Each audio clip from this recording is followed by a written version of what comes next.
Good morning friends, welcome to my channel Vyas kitchen and lifestyle. So বন্ধুরা, তোমরা সবাই কেমন আছো? আশা করি খুব ভালো আছো। আমিও ভালো আছি। আজকে হচ্ছে স্যাটারডে, আমি আমার ব্লগ নিয়ে চলে এসেছি। আজকে মাঘী পূর্ণিমা প্রত্যেক বছরই কিন্তু লোকনাথ বাবার পুজো আমি করি, আর লোকনাথ বাবার ভক্ত দেখে। আর তো কিছু না কিছু ভোগ আমি দেওয়ার চেষ্টা করি যতটা পারি, কিন্তু এবছর একটু ডিফারেন্ট। তার কারণ হচ্ছে যে হাজব্যান্ডের যিনি ভিক্ষামা তিনি মারা গেছেন। তো হাজব্যান্ডের সেজন্য ওষুধ চলছে। আজকেই হাজব্যান্ডের ওষুধ কমপ্লিট হয়েছে। তো সেই কারণে যেহেতু ওষুধটা কমপ্লিট হয়েছে, সেই কারণে শাশুড়িমা বলল যে খুব বেশি ভোগের আয়োজন করতে না, যতটুকু দরকার নিয়ম ততটুকুই করতে। কিন্তু এই দিনটা যদি পুজো করতে না পারে তাহলে ভালো লাগে না। মাঘী পূর্ণিমার 19শে জ্যৈষ্ঠ যতটুকু পারি করি। তো এই বছরও আমি তাই অল্প করে করছি, তার কারণ যেহেতু আজকে ওইদিকে হাজব্যান্ডের ওষুধ উঠেছে, ওকেও কিছু নিয়ম আমাকে করে দিতে হবে। তো সেই জন্য জাস্ট স্নান করে নিয়েছি আর ঠাকুরের জায়গাটা আমি সাজিয়ে নিচ্ছি। তো দেখো, লোকনাথ বাবাকে কিন্তু আমি সাজিয়ে নিয়েছি। এদিকে আমার গুরুদেব, এখানে আমার গোপু সোনা আছে, সাজানো হয়ে গেছে। এবার আমি ভোগ বলতে এই বছর ভোগটা করছি না।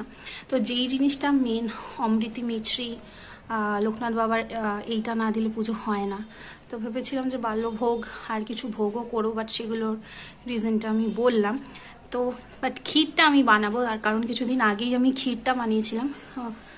সো দেখো, আমি যেরকম বলেছিলাম ক্ষীরটা লোকনাথ বাবাকে ভোগ আমি দেবই, কারণ আগের দিনকে আমি বানিয়েছিলাম আর সেটা খুব টেস্ট হয়েছিল। তো তার জন্য দেখো আমি দুধটা জাল দেওয়ার জন্য বসিয়ে দিয়েছি আমার ঠাকুরেরই কড়াই। আর এবার আমি এতে দিয়ে দিলাম মাওয়াটা। এবার এইটাকে আমি মিক্সিং করব ভালো করে, তো যতক্ষণ না গলছে। মিক্সিংটা যখন হয়ে যাবে তারপর আমি, তো দেখো এইটা আমি এইখানে জাল দিচ্ছি। এটাকে ভালো করে মিক্সিং করতে হবে এই মাওয়ার সাথে, এটা যাতে ভালো করে গুল হয়ে যায়। মিক্সিংটা যাতে ভালো করে হয়। মিক্সিংটা হয়ে গেলে আমি চিনি অ্যাড করবো। হ্যাঁ, নামানোর পর আমি ড্রাই ফ্রুটসটা দিয়ে দেবো। সো ক্ষীর দেখো হতে এখনও আরেকটু সময় লাগবে, জাস্ট নাড়তে থাকছি এবং আরও থিকেন হবে। আমি সুগারটা অ্যাড করে দিয়েছি আর এটা এলাচ গুঁড়ো দিয়েছি, আরও থিকেন হবে। তারপর আমি নামাবো। আর এখানে আমি গোবিন্দভোগের চাল, আলু আর গাজর সেদ্ধ দিয়ে দিয়েছি। এইটাই আজকে বর খাবে, তার কারণ হচ্ছে আজকে ওই যেহেতু ওষুধটা উঠেছে, ওর আজকে এটা সেদ্ধ ভাতই খেতে হবে, তো ওর জন্য এটাও করছি একসাথে। তো দেখো আমার ঠাকুরের জন্য ক্ষীর বানানো কিন্তু কমপ্লিট হয়ে গেছে। এবার আমি জাস্ট ঠাকুরের বাটিতে ঢেলে নেবো আর তার উপর দিয়ে ড্রাই ফ্রুটসগুলো দিয়ে নেবো।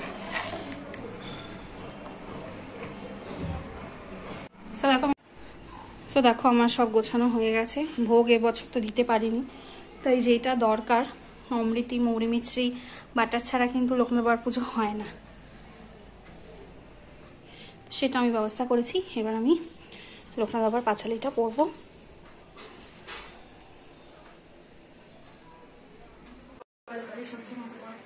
হরে কৃষ্ণ কৃষ্ণ কৃষ্ণ হরে হরে রাম রাম রাম রাম হরে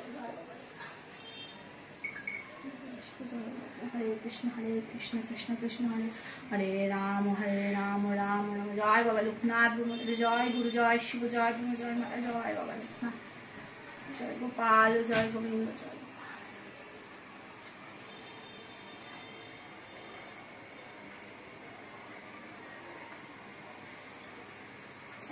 আয় বাবা, এনে কর্পূরের এটা নিয়ে আয়।